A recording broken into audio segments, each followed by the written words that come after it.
Ce soir, je vais vous parler de la Joconde. Qui est la Joconde? C'est un tableau célèbre peint entre 1503 et 1506. Elle a été peinte par qui?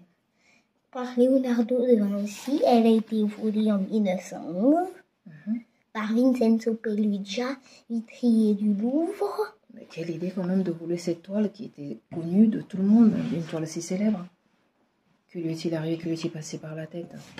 Pour avoir beaucoup d'argent. Beaucoup d'argent, mais il n'a pas bien réfléchi, ma parole. Il aurait pu faire autre chose pour avoir de l'argent. Il aurait pu faire la grève aussi. Ah, demander à ce qu'on lui fasse une augmentation. Il aurait pu faire la grève aussi. Ben oui, j'ai une bonne idée. Comment est-ce qu'il a procédé selon toi pour voler cette toile? Il a sûrement décroché. Non, ça c'est sûr, 100%. Comment il a fait? Bah écoute, il n'y avait pas d'alarme à cette époque-là. Si. Non, il n'y avait pas d'alarme à cette époque-là. Elle était accrochée haute pourtant. Bah écoute, lui il était vitrier, tu sais les vitriers, deux fois ils sont suspendus très haut pour pouvoir nettoyer les vitres. Donc il n'avait pas peur du vide, il n'avait pas peur de la hauteur déjà, donc il pouvait le faire. Mais quelle idée déjà pour voler une toile?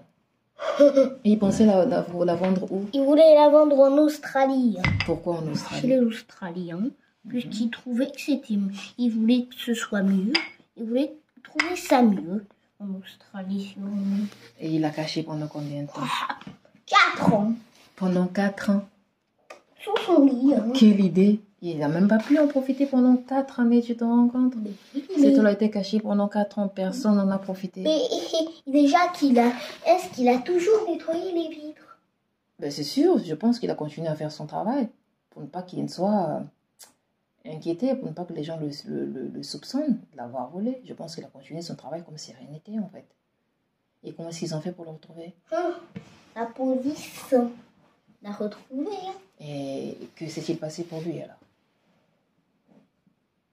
Elle est en prison. Et elle est en prison, quelle idée.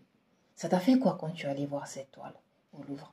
Quand on va à gauche, quand on va loin à gauche, on la voit toujours.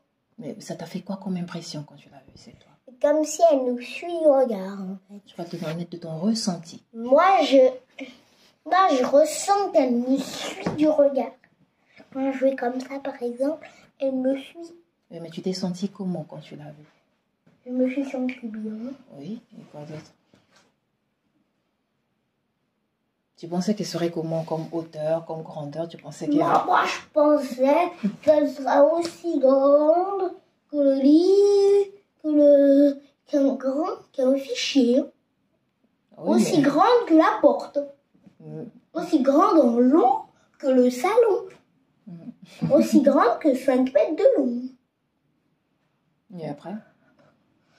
Je pensais qu'elle ferait 6 mètres de large. Et quand tu as vu l'autre toile qui était si immense, comment s'appelle-t-elle déjà? Le sacre de Napoléon. Alors là, la différence, n'est-ce pas? Géante. Géante. Bah écoute, merci pour ce partage. Bonne... Elle a été peinte en quelle année, Mona Lisa?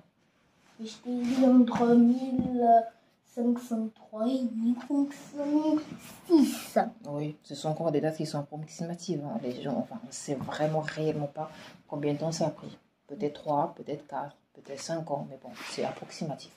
Sur le fichier du tableau, c'est marqué que la Joconde s'était peinte entre 1200 Il y en a et qui 1800. Bon, c'est ce que disent, mais écoute, ça restera approximatif parce que nous n'étions pas là à cette époque-là. Il n'y avait pas d'ordinateur, on ne pouvait pas...